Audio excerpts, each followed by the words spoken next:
Good day everyone, especially to our instructor, Sir Eugene Padino. We were going to report the lesson 17, the economic history, and the last one is the lesson 18, cultural history. But before that, let me introduce myself. I am Orat Lazame from Section Alpha. Lesson 17, economic history. Ano nga ba ang kasaysayan ng ekonomiya? Ang economics ay ang pag-aaral ng mga kapusan at ang mga implikasyon nito sa paggamit ng mga pinagkukunang yaman, produksyon ng mga kalakal at serbisyo, paglagaw ng produksyon at kapakanan sa paglipas ng panahon, at napakaraming iba't ibang komplikadong isyu na mahalaga sa ating lipunan. Policies on agrarian reform. With the help of expropriating the less productive areas of the vast estates, latifundia, and transferring them to landless peasants as small holdings, the agrarian reform attempted to modernize the feudal system of southern agriculture. The Department of Agrarian Reforms Operation Land Transfer entails the issuance and distribution of certificates of land transfer, as well as the transfer of titles to former tenants. The certificate merely confirms that the tenant is the tiller of the land he claims to be cultivating. It is not a deed or proof of ownership of the land. National Resettlement and Rehabilitation Administration in furtherance of the above policy, there is hereby created a corporation to be known as a National Resettlement and Rehabilitation Administration, hereafter referred to as NARA, to inform under the supervision and control of the President of the Philippines through the Office of Economic Coordinator all the duties and function of the Bureau of Lands as provided in Commonwealth Act Number 691 as amended, and such other duties as hereinafter specified in this act. It shall be headed by a General Manager and an Assistant General Manager, who shall be appointed as hereinafter provided in Republic Act Number 3844, an act to ordain the Agricultural Land Reform Code and to institute land reforms in the Philippines, including the abolition of tenancy and the channeling of capital into industry. Provide for the necessary implementing agencies, appropriate funds therefore and for other purpose. Technocrats are individuals with technical training and occupation who perceive many important societal problems as being solvable with the applied use of technology and related applicants. Sagana 99 was an agricultural program of then Philippine President Ferdinand Marcos to increase rice production among Filipino farmers. That program launched in 1973 at time the country was experiencing a rice supply shortage, led the Philippines to attain self-sufficiency in 1975 to 1976 and export rice to its neighboring Asian countries in 1977 to 1978. By 1980, however, problems with the credit scheme rendered the loans inaccessible to rich landowners while leaving poor farmers in debt. The program was also known to have become a vehicle of political patronage. Agriculture and Agrarian Reform since 1987. Kapag pinag-uusapan ang land ownership, ay meron itong dalawang salita na kailangan tandaan. Una ang land, and ang pangalawa ay power. dahil land is equal to power. Kaya nasabing land is equal to power dahil kung sino ang may hawak ng lupa, siya rin ang may kapangyarihan, control, authority over the piece of land na kanyang hinahawakan. Ano nga ba ang koneksyon nito with agrarian reform sa Pilipinas? Laging tatandaan, ang agrarian reform, ito ay yung laws that we are made in our country that would give land especially for farmers. Kung sa Tagalog ay buwis, the obligation to provide labor service to the datos in some early Filipino communities in the Philippines may resemble taxation. It is fundamentally different from the contemporary meaning of taxes. So ang pagbubuhis daw or ang taxes ay umuunlad sa paglipas ng panahon bilang ang mekanismo ng pamahalaan. Ngunit sa konteksto ng Pilipinas, dapat maunawaan na ang pagbubuhis or taxes ay kasama ng ating kolonyal na karanasan. The impact of the war on the Philippines economy was effectively despair as the capital Manila was razed to the ground while the rest of the Philippines was relatively untouched. But highly agriculture-based economy was disrupted. The United States may have declared the Philippines independent, but as the country badly needed rehabilitation funds, the United States took advantage to keep the Philippines dependent on them. The impetus for economic growth came during the time of President Elpidio Quirino.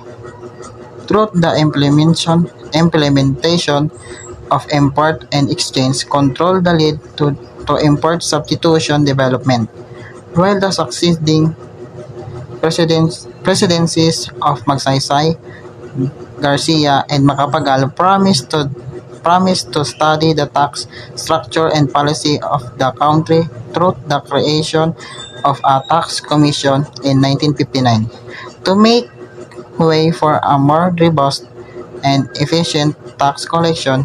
Since post-war fiscal policy remained regressive. During the later part of the Marcos years, in 1981 to 1985, the tax system was still heavily dependent on indirect taxes that composed 70% of total tax collection. As Corazon Aquino took the helm of the government after the EDSA revolution, she reformed the tax system through the 1986 Tax Reform Program. A significant reform in tax system introduced under the term of Aquino was the introduction of the Value Added Tax or VAT.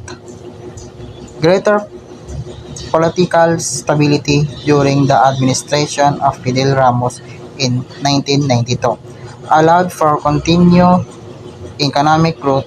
The Ramos administration ventured into its tax reform program in 1997. The following term of President Joseph Estrada in 1998 was too short to effect any change in tax system. His successor, Vice President Gloria Macapagal Arroyo, undertook increased government spending without adjusting tax collections, resulting in substantial deficits from 2002 to 2004. As President Benigno Aquino succeeded President Arroyo in 2010, he promised that no new taxes would be imposed and additional revenue would have to come from adjusting existing taxes. In 2016, the administration of the new President Rodrigo Duterte promised tax reform focused particularly on income taxes as the government vowed to lower income tax rates shouldered by working Filipinos. Good afternoon, sir. My name is Arnolfo Palacio Jr. So, after that war, the Philippines also had suffered great loss of life and tremendous physical destruction. By the time the war was over, an estimated 1 million Filipinos had been killed. A large proportion during the final months of the war, and Manila was extensively damaged. So, This policy allowed for the expansion of viable manufacturing sector that reduced economic dependence on imports. New tax measures were also passed, which include higher corporate tax rates that increased government revenue in 1953, increased twofold compared to 1948, the year when Quirino first assumed presidency, while the succeeding presidencies of Magsaysay, Garcia, and Macapagal promised to study the tax structure and policy. Taxation is a reality that all citizens must contend with. The primary reasons that government raise the revenue from the people they govern to be able to function fully. In exchange for the tax that people pay, the government promised to improve the citizens' lives through good governance. Taxation, as a government mechanism to raise funds, develop and evolve through time. And in the context of the Philippines, we must understand that it came with our colonial experience. Lesson 18: Cultural History. Philippine cultural history looks at cultural traditions and interpretations of historical experience through the distinctive ways Filipinos of various ethno-linguistic backgrounds live. The focus of cultural history is phenomena shared by ordinary groups of people such as festivals and public rituals, performance traditions of epic poetry, and verbal forms passed on orally from one generation to another, cultural expressions of science, art, craftsmanship, and technique, and many others. Cultural history, it is the aggregate of past cultural activities such as rituals, customs, ceremonies, practices, traditions, and the like. When we said cultural history, ito ay mga kaganapan o mga paniniwala sa nakaraan o paniniwala ng ating mga ninuno at ito'y naisalin sa mga sumusunod. In sum, our culture is our heritage o ito ay ating minana galing sa ating mga ninuno. Tangible and intangible manifestations of our culture that we inherited from earlier generations. When we said tangible, easily seen or recognized, able to be touched or felt. And intangible, it is not made of physical substance, not able to be touched. This lesson, we focus on intangible cultural heritage, representative and explosive representations of our inherited traditions and practices, which evolved in response to their environments and contribute to giving us a sense of identity and continuity. Philippine Epic Poetry. Our country has a grand oral traditions represented in myths, old sayings, communal songs for farming, folklore, and so on. An intangible source that stand out is epic poetry. When we said epic poetry, ito ay isang mahabang kwento o tula, kalimitan tungkol sa isang seryosong paksa na naglalaman ng mga detalye ng kabayanihang gawa at mga kaganapan na makabuluhan sa isang kultura o bansa. Epics used to be recited by special members of the society called binukot. When we said binukot, ang binukot ay isang kultural na kasanayan partikular sa mga kababaihan ng Panay, Bukidnon. Sila ay tinatratong prinsesa sa kanilang komunidad, kaya naman ang mga binukot ay sinasabing ang mga huling prinsesa ng Pilipinas. For hours and hours, during special occasions, traversing with the protagonist of the story in his adventures, it was an epic recited like a series of poems, hence epic poetry. Anthropologist Felipe Landa Hucano were able to record some of the Philippines' epic and encoded them into print material. Some of the most known Philippine epics are the Ilocano, Biag de Lamang, the Ifugao Hudhud, the Maranao Darangin, and the Panay's Hinilawod. In 1963, historian and anthropologist E.R. Senior Manuel surveyed Filipino folk epics and categorized them to belong to Christians people, pagan groups, and Muslims Filipino. Although there is no direct translations of epic to local languages, local connotations approximate its meaning.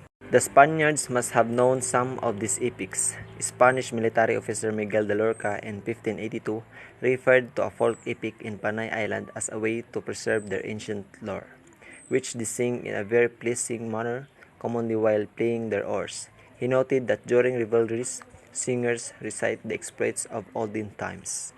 The Ilocano, Biag ni Lamang, were recorded during the Spanish era. It tells the story of Lamang's life, from avenging his father's murder to being eaten by the water monster Berkakan, to being reborn and living happily ever after with his love Inis Kanuyan. The Ifugao Hudhud was recorded from the recitations of several singers from different locations, resulting in different versions and translation from the early 90s to the 1950s. The epic follows the adventures of several characters from different perspectives, but the most known is Hudhud ni Aligoyon. It tells the story of Aligoyon, born in a village called Hananga. He was a notable young man who learned combat skills and chanting magic spells from his father, the village leader Amtalaw. Aligoyon went to the battle his father's enemy, Pangaiwan. Instead, Pangaiwan's son Pumbakayan faced Aligoyon. They fought for 3 years, non-stop, and in the process developed an admiration of each other's skill. They ended their fight and drew a peace treaty between their villages, which their respective peoples celebrated. Aligoyon ended up marrying Pumbakayan's sister, Bugan, while Pumbakayan married Aligoyon's sister, Aginaya. Mindanao, Maranao, Darangin. The missionary Frank Laubach was the first to introduce Maranao folk literature to the world in the 1930s, especially their Darangin or epic song, a collection of 17 cycles and with Sanskrit elements. Darangin is likewise a series of lengthy songs in sequence. Unfortunately, it was not picked up and none showed much interest in his work. Laubach noted that these epic songs have great historical importance as they are the only important survivors of the ancient Philippine civilization. The longest Philippine epic, Panay's Hinilawod, from Sulud in central Panay, if continuously sung, would take 30 hours. It is composed of two major effects of Labaw Dunggun with 3,822 lines and the longer Humadapnon with 53,000 lines. Hinilawod tells the story of three demigod brothers, Labaw Dunggun, Humadapnon, and Dumalapdap. The long story features heroic feats, sacred rituals, and the several themes that show what ancient Filipino society valued, an aspect of early Philippine society that we have difficulty accessing due to the advent of colonialism. Philippines Festival and Celebrations. Why festivals are celebrated in the Philippines? Philippines Festival are way to promote each province patron saint or most known products for religious festival in the Philippines. Filipinos express their gratitude to the patron saints from bountiful blessings. Ito ang mga halimbawa ng kapistahan sa Pilipinas.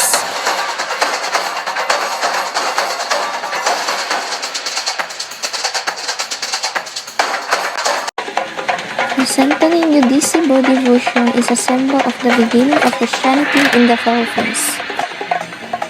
Magellan gifted a holy image to Queen Juana and baptized natives in Cebu in 1521. Inisip ng mga Kastila na ang Kristyanismo ang dahilan sa pagtitipon ng mga Pilipino sa isang karaniwang pag-uugali ng pananampalataya. Ang layunin ay upang itaguyod ang isang kahangahangang imahe ng kadakilaan at karilagan ng simbahang Katoliko. Noong 1637, unang ginanap sa isang simbahan ang unang Gran Comedia de la Toma del Pueblo de Coral at Conquista del Cerro. Noong 1641 sa silangan ng Zamboanga, ipinagdiwa ang pasyon at kamatayan ni Kristo sa pamamagitan ng mga misa. In 1998, Reinhard went in study of the festas and colonial culture.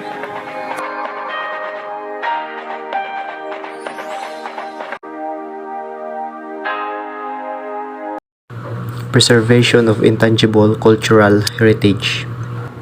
What is intangible cultural heritage? Intangible means impossible to touch, and culture refers to values and identities. When we combine it, the intangible cultural heritage is the practices, expression, knowledge, and skill that communities, group, and sometimes individuals recognize as part of their cultural heritage. Tangible, for example, monuments, structures, artifacts, etc. Tangible means ito yung mga bagay na nahahawakan natin, nakikita sa ating paligid. And intangible, for example, values, norms, and manners. Intangible means ito yung naririnig natin, hindi natin nahahawakan. And to give you a clear example, here's one of the example of intangible cultural. Buklog, a traditional Thanksgiving ritual of the Subanen, an indigenous people in the southern Philippines. The head of a host family, usually a village chief called Timuay, plans the ritual system to express gratitude to the spirits. As you observe in the picture, those people are having some kind of dance expressing their gratitude to the spirits o pasasalamat sa mga espiritu. And now, if you are wondering why nasama siya sa example of preservation intangible cultural, is because of traditions like buklog are now poorly practiced and transmission to the new generation. That's why intangible cultural heritage are more challenging to preserve and protect. Issues affect the continued existence and practices of ICH. Kaya traditions like buklog are facing several issues. It's because of the new generations that is losing interest to the traditional way and losing of significance due to the influx of the other cultures in the Subanen's traditional homeland. Like the buklog, many ICH practices are slowly dying due to economic pressure, loss of objects of system, new products and techniques, cultural globalization, environmental degradation, decontextualization, demographic issues, and negative attitudes. What are we going to do to prevent the disappearance of our important ICH? The National Commission for Culture and Arts of the Philippines is the official government agency for culture in the Philippines. The National Commission for Culture and Arts, NCAA, acts as our safeguard of the Philippine culture. So, ang NCCA is ito yung nagpro-protect ng mga ICH dito sa ating bansa. Sila mismo yung unang kumikilos upang mabigyan ng pansin yung mga culture na may hinaharap na issue. Isa na dun yung buklog kung saan binibigyan ng tuon ng pansin upang mas mapalaganap pa ito at maipasa pa ito sa sumusunod na mga henerasyon. The NCCA, they are the one who prevent the disappearance of our important ICH in the Philippines. UNESCO, an international specialized agency of United Nations, includes in its program areas of the preservation of regional and cultural history and the promotion of cultural diversity. Ang UNESCO mismo ay hinahangad na tiyakin ang pagproteksyon at pag-iingat ng mga hindi maintindihang pagpapahayag ng ating mga kaugalian at tradisyon tulad ng dokumentasyon ng mga mabubuhay na elemento ng ICH at pagprotekta at pagtataguyod at mabigyang buhay muli ang mga tradisyon at pagpapaunlad ng scientificong teknikal at artistikong pag-aaral at pagbibigay ng teknikal na tulong at pagsasanay. Some of our intangible heritage elements have been included in the proclamation of the masterpieces of oral and intangible heritage of humanity, such as the Hudhud and the Punok, tagging ritual of the Ifugao in 2015. The Hudhud consists of a narrative chants traditionally performed by the Ifugao community, which is well known for its rice terraces extending over the highlands of the northern island of the Philippines archipelago. It is practiced during the rice sowing season, at harvest time, at the funeral wakes and rituals. So these are the example of another ICH element inscribed in the UNESCO list. Number 1, the Punok is the tug of war game among members of 3 communities in Barangay Hapao, town of Hongduan in the province of Ifugao. The competition is held at the Hapao River. The Punok is only performed as a tributary as a final ritual after harvesting rice. The Philippines has proposed numerous elements for inscription in the UNESCO list, such as Ati-Atihan Festival of Aklan, the traditional boat building and the maritime culture of Batanes and Tawi-Tawi, the Hinalawod Apex of Pana, the Apong Iro Fluvial Festival in Apalit, Pinya waving in Aklan, and the Batok Tato making of Butbut in Kalinga, among others. These are the elements inscribed in the UNESCO list. First is the Ati-Atihan of Kalibo Aklan. The Ati-Atihan Festival is the Philippine festival held annually in January in honor of the Santo Niño in several towns of the province of Aklan, Panay Island. The biggest celebration is held during the third Sunday of January in the town of Kalibo, the province capital. Second is Hinalawod of Central Panay. The Hinalawod is not just a literary piece but also a source of information about culture, religion, and rituals of the ancient people of Sulud, showing us that ancient Filipinos believe in the sacred, in the importance of the family, honor, and the personal courage and dignity. Third is Apong Iro Fluvial in Apalit. The Apong Iro or St. Peter Fluvial Procession, which is annually held during June 28, 29, and 30, is the most widely recognized religious procession in the province of Pampanga. It is considered the Kapampangan equivalent of the Black Nazarene procession of Quiapo. Fourth is the Pinya weaving of Aklan. Kalibo Aklan is the main and the oldest manufacturer weaver of pinya cloth in the Philippines, which are being exported to various parts of the world, most particularly North America and Europe.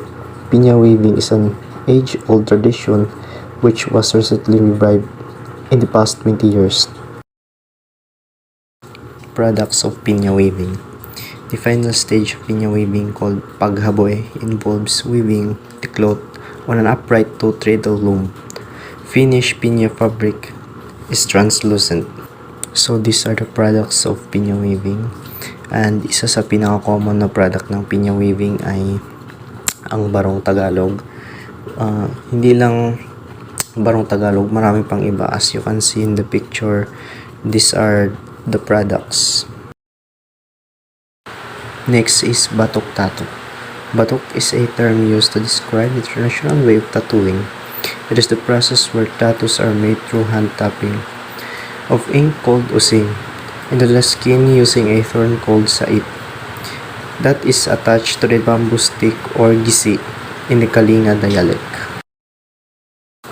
Most Filipinos is nakakilala na sa kanya. Wangod Ogay is also known as Maria Ogay, is a Filipina tattoo artist from Buscalan, Tinglayan, Kalinga, Philippines. She is often described as the last and the oldest mambabatok and is part of the Butbut people of the larger Kalinga ethnic group.